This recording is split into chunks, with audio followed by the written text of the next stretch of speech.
وہ کمرے میں آئے تو حرم ایک کونے میں سکڑی سمٹی بیٹھی تھی، جس کے چہرے پر خوف ہی خوف تھا۔ گہرا سانس بھرتا کاشان بیڈ پر بیٹھ کر سر ہاتھوں میں گرا گیا۔ حرم نے خوفزدہ نگاہوں سے اسے دیکھا۔ ایسے کیا دیکھ رہی ہو؟ کھا نہیں رہا تمہیں؟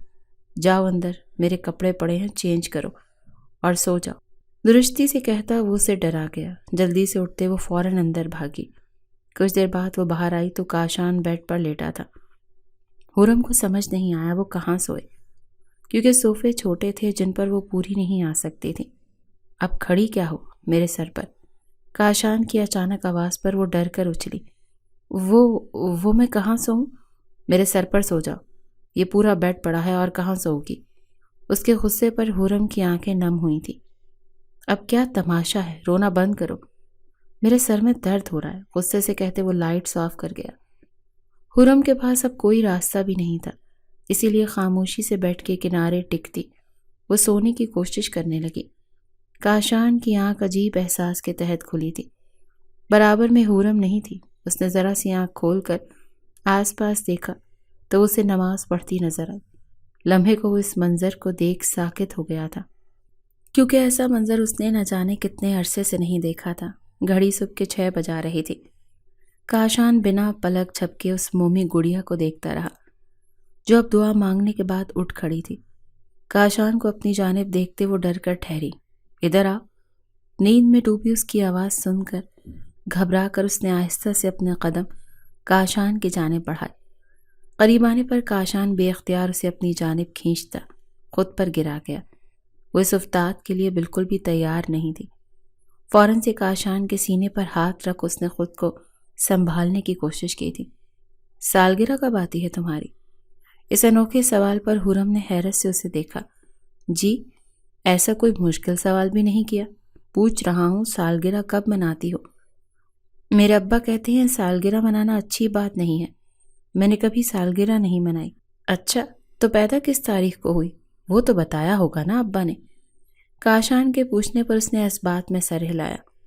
کوئی ملک کاشان کو ایسے بات کرتے دیکھ لیتا تو یقیناً بے ہوش ہو جاتا مارے حیرت کے۔ 15 دن بعد اس کی بات پر ملک کاشان نے سمجھ کر سر ہلایا۔ چلو سو جاؤ اب۔ اسے اپنے برابر لٹاتے وہ اسے مضبوطی سے اپنی گرفت میں لے گیا۔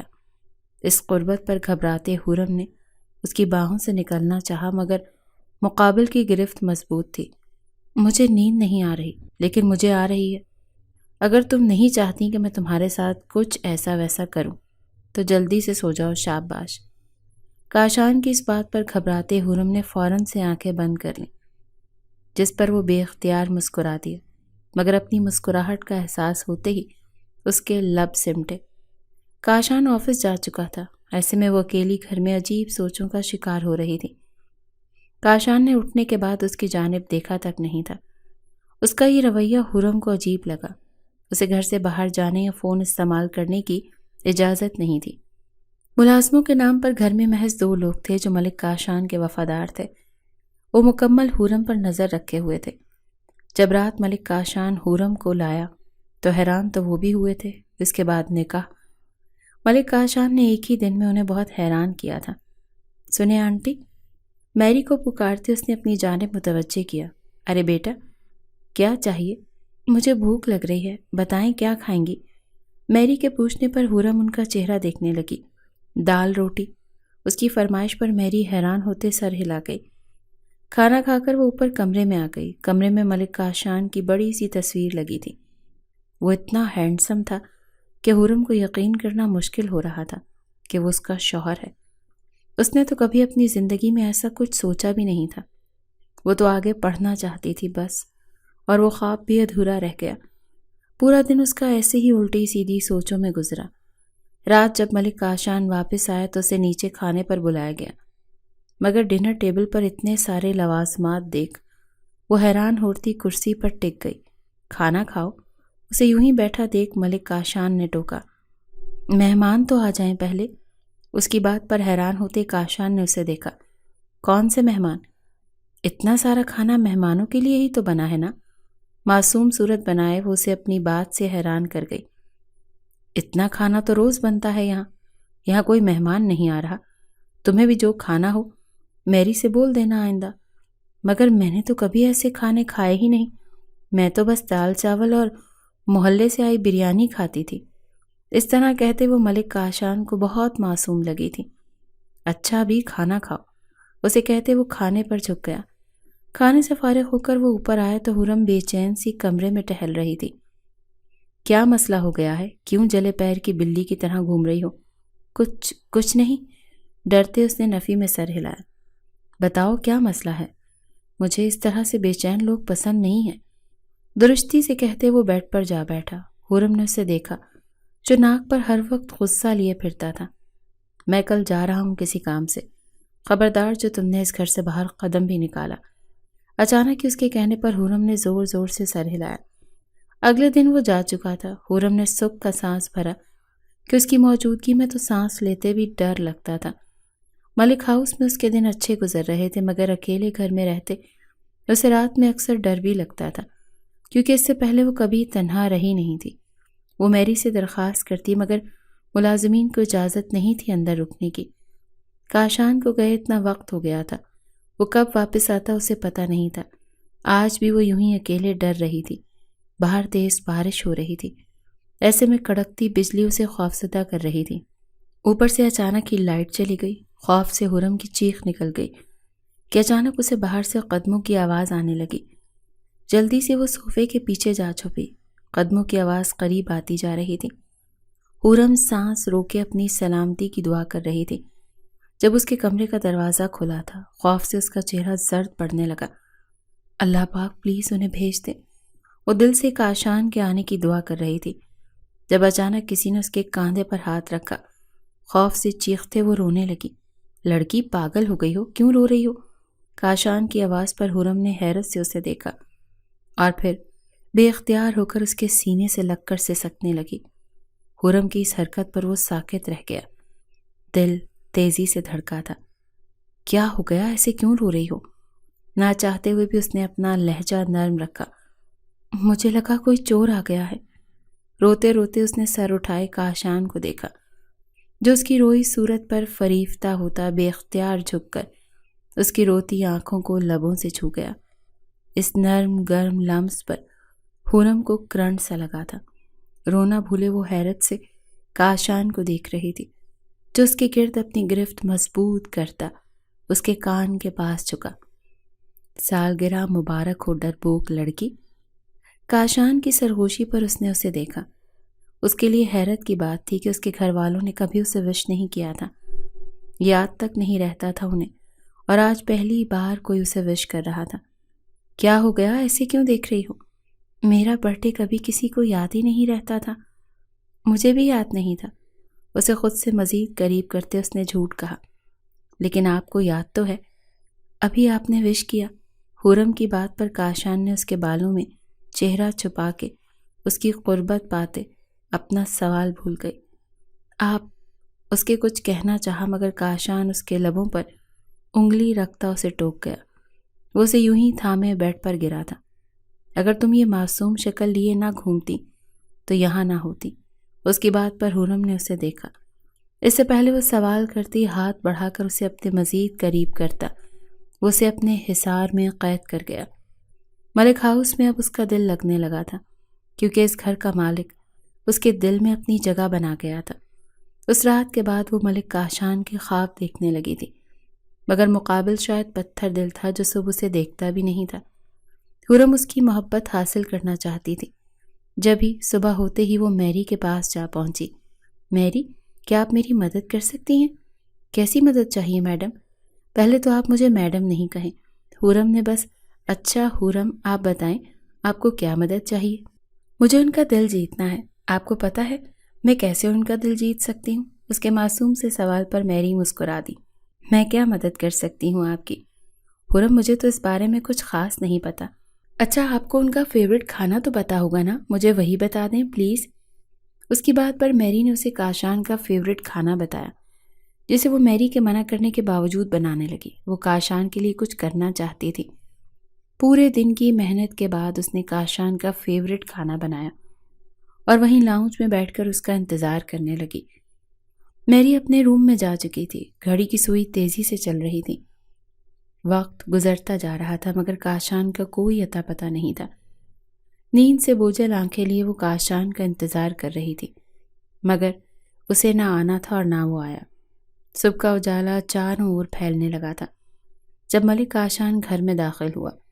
لاؤنج میں صوفے پر حورم کو دیکھ اس کے ماتھے پر بل پڑے، وہیں ڈائننگ ٹیبل پر کھانا وہ معاملے کی تہہ تک پہنچتا غصے سے بھرا باہر آیا اور ایک جھٹکے سے حورم کو اٹھا کر اپنے مقابل کیا۔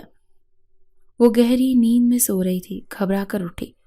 کس کی اجازت سے یہاں سو رہی ہو؟ وہ اتنی زور سے چیخا کہ حورم خوف سے رونے لگی۔ وہ میں کھانا بنایا، اس سے مزید بولا نہیں گیا کیونکہ کاشان نے اسے اپنے مزید قریب کر کے اس کے بازو اپنی انگلیوں میں دھسا دیے تھے۔ اپنے کام سے کام رکھنا، تمہاری یہی حیثیت ہے اس گھر میں، آگے بڑھنے کی ضرورت نہیں ہے حورم، اپنی اوقات مت بھولنا۔ ایک جھٹکے سے اسے پیچھے دھکیلتا وہ لمبے ڈگ بھرتے وہاں سے اوپر بڑھ گیا، جبکہ حورم تو اس کے لفظوں پر ساکت سی رہ گئی۔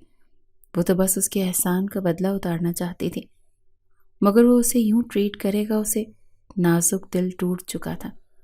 بنا کسی کی پرواہ کیے وہ اسی گھر میں ایک کونے میں چھپ کر رونے لگی۔ زندگی جب آسان لگنے لگی تب پھر قسمت نے اسے اسی پرانی جگہ پر لا کھڑا کیا۔ حورم بیٹا، آپ یہاں کیوں بیٹھی ہیں؟ میری اسے ڈھونڈتے آئی تھی، اس کا رونا ان سے دیکھا نہیں گیا۔ میں اپنی اوقات بھول گئی تھی میری، میں سمجھی تھی میں ان کی بیوی ہوں، مگر میں بھول گئی تھی مجھے وہ ایک کوٹھے سے خرید کر لائے ہیں، تو میری اوقات ان کے بستر تک ہے۔ تم رسائی حاصل کرنا میرا حق نہیں۔ اس کے رونے میں تیزی آتی جا رہی تھی۔ میری بیچاری اسے دلاسا ہی دے سکتی تھی بس۔ اس دن کے بعد سے حورم بالکل خاموش ہو گئی تھی۔ ملک کاشان نے اس کی خاموشی محسوس کی تھی۔ وہ پہلے میری کے ساتھ ہنستی باتیں کرتی نظر آتی تھی، وہ کاشان سے بھی باتیں کرنے کی کوشش کرتی تھی، مگر اس دن کے بعد وہ اس سے کھینچی کھینچی رہنے لگی تھی۔ وہ بس اس کی ضرورت کے وقت اس کے ساتھ نارمل ہوتی تھی اور پھر خاموش۔ نہ جانے کیوں ملک کاشان کو اس کی یہ خاموشی بری لگنے لگی تھی۔ عرصے بعد تو اس کے گھر میں کسی کے کہے گونجنے لگے تھے اور اس نے اپنی وحشتوں میں اسے بھی شامل کر لیا۔ وہ شرمندہ تھا اس سے، مگر وہ کیا کرتا؟ اس نے ایک عمر غریبی میں گزاری تھی، اس کی ماں اس کے باپ کو چھوڑ گئی تھی، اس کے بعد سے ان دونوں باپ بیٹوں سے محبت خود پر حرام کر لی۔ اس نے محنت کی اور آج وہ یہاں تھا کہ اس کے پاس سب تھا سوائے محبت کے۔ وہ کسی کو محبت نہیں دے سکتا تھا، مگر حورم مسلسل اس کے دل پر دستک دے رہی تھی، مگر وہ یہ دستک سننا ہی نہیں چاہتا تھا۔ اور اب جب وہ خاموش ہو گئی تھی، دل ہمک رہا تھا اس کی دستک کے لیے، اس کی ہنسی کے لیے۔ ہمیں آج ایک جگہ دعوت میں جانا ہے، کپڑے آ جائیں گے، وقت پر تیار ہو جانا۔ کاشان کی بات پر سر ہلاتے وہ اندر بڑھ گئی، جبکہ کاشان اسے بس دیکھ کر رہ گیا۔ یہ خاموشی اس کی جان نکال رہی تھی۔ شام جب وہ آفس سے واپس آئے تو حورم تیار تھی۔ وائٹ فراک میں اس کا معصوم حسن مزید دمک رہا تھا۔ کاشان کی اس پر سے نگاہ ہی نہیں ہٹ رہی تھی۔ اس کا ہاتھ تھامے وہ اسے اپنے قریب کرتا باہر آیا۔ گاڑی رکی تو وہ اسے لیے اترتا اندر بڑھا، جہاں ایک بہت گرینڈ پارٹی کا اہتمام کیا گیا تھا۔ اس بزنس پارٹی میں خود کو اکیلا محسوس کر رہی تھی۔ ایسے میں ایک لڑکی اس کے پاس آ کر کھڑی ہوئی۔ اچھا، تو تم ہو ملک کاشان کی بیوی؟ اب مجھے پتا چلا کہ وہ کیوں ساری لڑکیوں کو پیر کی ٹھوکر پر رکھتا تھا۔ ظاہر ہے جب اتنی کم عمر اور معصوم بیوی ہو تو کوئی کیوں باہر دیکھے گا۔ اس لڑکی کی بات پر حورم نے حیرت سے اسے دیکھا۔ اس لڑکی کو نہیں جانتی تھی مگر وہ اسے جانتی تھی۔ یہ جان کر اسے حیرت ہوئی تھی۔ میں آپ کو نہیں جانتی، آپ کون ہیں؟ اس نے بہت آہستہ سے سوال کیا، جس پر وہ لڑکی کھل کر مسکرائی۔ میں وہ لڑکی ہوں جسے ملک کاشان نے ٹھکرا دیا تھا، میری محبت کو اپنے پیروں تلے روند دیا تھا۔ میں نہیں جانتی تھی کہ وہ ایک عزت دار لڑکی کو چھوڑ کر ایک طوائف کو اپنے لیے چنے گا۔ اس عورت کی بات پر حورم کا دماغ سے اڑا۔ وہ یہ کیا بکواس کر رہی تھی؟ یہ کیا بات کر رہی ہیں آپ کو کس نے اجازت دی مجھ سے اس لہجے میں بات کرنے کی؟ تمہارے غصہ کرنے سے سچ بدل نہیں جائے گا۔ ایک طوائف ہی رہتی ہے۔ ایک دن ملک کاشان کو تم سے دل بھر جائے گا اور وہ تمہیں چھوڑ دے گا۔ اسی لیے میں تمہیں پہلے سے آگاہ کر رہی ہوں، اس سے محبت کرنے کی غلطی مت کرنا۔ کیونکہ وہ محبت کرنا نہیں جانتا۔ وہ ایسے نہیں فضول باتیں نہیں کرو۔ وہ حورم کو نہ جانے کیوں بہت غصہ آیا تھا۔ ان دونوں کو باتیں کرتے دیکھ سبھی لوگ ان کی جانب متوجہ ہو گئے۔ سب لوگوں کو اپنی جانب متوجہ دیکھ وہ لڑکی مسکرائی اور مڑی۔ سب ان سے ملیے، یہ ہیں حورم، ملک کاشان کی وہی بیوی جو ایک طوائف ہے۔ اتنی ذلت پر حورم کی آنکھیں نم ہوئی تھیں۔ اس نے سب کو دیکھا، سب مذاق اڑاتی نظروں سے اسے دیکھ رہے تھے۔ وہ وہاں سے غائب ہونا چاہتی تھی۔ جب ہی وہاں سے نکلتے وہ باہر جانے لگی، تبھی اسے کسی نے دھکا دیا اور وہ سیدھا سوئمنگ پول میں گری تھی کہ اچانک ملک کاشان تیزی سے آتا اسے پانی سے نکالتے باہر بڑھا تھا۔ اس واقعے کو 1 ہفتہ گزر گیا مگر حورم نے ایک بار بھی باہر آنے کی کوشش نہیں کی تھی۔ کمرے میں بند وہ جیسے چھپ جانا چاہتی تھی۔ کاشان پریشان تھا اور اس نے آفس جانا بند کیا ہوا تھا۔ آج بھی وہ بیٹھا اپنا کام کر رہا تھا جب اسے دروازے پر حورم کھڑی نظر آئی۔ مجھے آپ سے بات کرنی ہے۔ مٹھیوں میں اپنی قمیض جکڑے وہ اس کے سامنے کھڑی تھی۔ ملک کاشان نے حیرت سے اسے دیکھا جو آج نہ جانے کتنے دنوں کے بعد کمرے سے باہر نکلی تھی۔ حورم، کاشان نے اس کا ہاتھ تھامنا چاہا مگر وہ سرعت سے اپنا ہاتھ پیچھے کر گئی۔ مجھے آپ سے طلاق چاہیے۔ 2 قدم پیچھے لیتے اس نے وہ جان لیوا الفاظ کہے جو ملک کاشان کے قدموں سے زمین نکال گئے۔ دماغ خراب ہے؟ کیا بکواس ہے یہ؟ غصے سے فائل پھینکتے وہ اس کے روبرو کھڑا ہوا۔ میرا دماغ بالکل ٹھیک جگہ پر ہے۔ میں آپ کے ساتھ نہیں رہنا چاہتی۔ آپ کی قربت میرے لیے باعث اذیت ہے۔ کاشان مجھے طلاق دے دیں۔ اس کی زبان ایک بار بھی نہیں لڑکھڑائی تھی۔ اس کے مطالبے پر ملک کاشان کا دماغ بھگ سے اڑا۔ جب اسے بازوں سے تھام کر اسے اپنے بے حد قریب کر گیا۔ حورم، اب اگر ایک لفظ زبان سے ادا ہوا تو مجھ سے برا کوئی نہیں ہوگا، آئی سمجھ؟ اسے اپنے بے حد قریب کیے وہ بمشکل اپنا غصہ ضبط کر رہا تھا۔ نہیں آئی سمجھ، چھوڑیں مجھے، دور رہیں، ہاتھ مت لگائیں مجھے۔ اس کی گرفت میں مچلتے وہ چلائی، لگاؤں گا ہاتھ، چھوؤں گا، حق رکھتا ہوں میں، بیوی ہو تم میری۔ ایک طوائف ہی رہتی ہے ملک کاشان، بیوی نہیں بنتی۔ اپنے ہی لفظ پر وہ سسکی تھی۔ بس چپ، وہ دھاڑا تھا۔ چپ کروانے سے سچ نہیں بدل جائے گا۔ میں آپ کے قابل نہیں ہوں کاشان، خدا کے لیے مجھ پر اور خود پر رحم کھائیں، چھوڑ دیں مجھے، دنیا کو تانے دے گی۔ وہ ملک کاشان کے آگے ہاتھ جوڑ گئی تھی۔ اسے اس حالت میں دیکھ ملک کاشان کے دل کو کسی نے چیر کر رکھ دیا تھا۔ خبردار جو یہ لفظ زبان سے نکالا، محبت ہو میری، پہلی نظر کی محبت، کوئی طوائف نہیں، سمجھ آئی؟ اگر نہیں آئی تو اس بات کو اپنے ذہن میں بٹھا لو۔ مگر آپ تو مجھ سے نفرت کرتے ہیں نا؟ وہ ٹوٹ رہی تھی۔ بالکل نہیں، میں تم سے محبت کرتا ہوں، بہت محبت۔ تم اس دنیا میں وہ واحد لڑکی ہو جس سے ملک کاشان اس دنیا میں سب سے زیادہ محبت کرتا ہے۔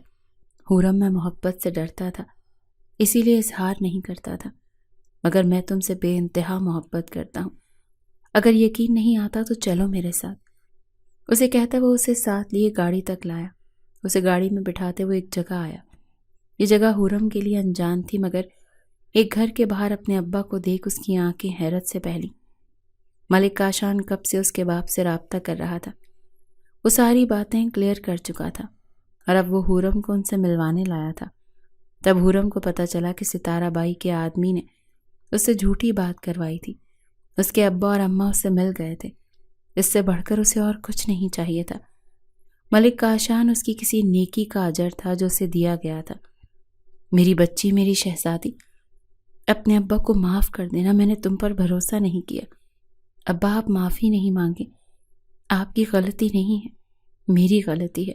میں اپنی حفاظت نہیں کر سکی، میں اپنا وعدہ پورا نہیں کر سکی۔ میں نے وعدہ کیا تھا کہ میں کبھی آپ کا مان نہیں توڑوں گی۔ تم نے نہیں توڑا میری بچی۔ دیکھو خود کو، تم خوش ہو، یہ اللہ نے تمہیں تمہارے صبر کا پھل دیا ہے۔ دیکھنا بہت جلد تمہاری زندگی برباد کرنے کی کوشش کرنے والے تباہ و برباد ہوں گے۔ اسے ساتھ لگائے وہ رو رہے تھے۔ یہ خوشی کے آنسو تھے کہ سب ان کے پاس تھے۔ انہوں نے کاشان کا شکریہ ادا کیا جو ان کی بیٹی کو اس دلدل سے نکال کر اپنی عزت بنا گیا۔ حورم خوش تھی، اسے سب واپس مل گیا۔ اب اسے دنیا کی پرواہ نہیں تھی کہ دنیا اسے اب کیا کہتی ہے، اسے فرق نہیں پڑتا تھا کیونکہ اس کے پاس ملک کاشان تھا وہ شخص جو اس کے لیے دنیا کو جلانے کی صلاحیت رکھتا تھا، وہ کاشان کے سینے سے بیٹھی تھی، جبکہ دماغ نہ جانے کیا سوچ رہا تھا۔ کیا سوچ رہی ہو؟ میں آگے پڑھنا چاہتی ہوں۔ بہت دیر بعد وہ بولی تو اپنے لفظوں سے کاشان کو حیران کر گئی۔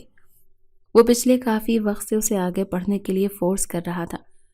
وہ چاہتا تھا وہ آگے پڑھے، اپنے سارے خواب پورے کرے۔ اور اتنا نیک خیال کیوں آیا؟ میں نے سوچا کل جب آپ ریٹائرمنٹ لیں گے تو میں بزنس وومن بن کر آپ کو سنبھال لوں گی۔ اس کی بات پر ہنستا وہ اس کا چہرہ مزید جھکائے، اس کے ہونٹوں پر مہر ثبت کر گیا۔ اتنا نیک خیال کچھ زیادہ جلدی نہیں آ گیا؟ اٹھ کر بیٹھتے اس نے حورم کے دونوں ہاتھ تھامے۔ بس آ گیا نا؟ تو ٹھیک ہے، کل چلتے ہیں کالج، بات کرتے ہیں ان سے کیا کرنا ہے، کیسے کرنا ہے۔ کاشان کے پاس اس کے لیے پلانس ہی پلانس تھے۔ وہ مسکراتے ہوئے اسے سن رہی تھی، جس نے اس کی زندگی کو ایک بار پھر رنگوں سے بھر دیا تھا۔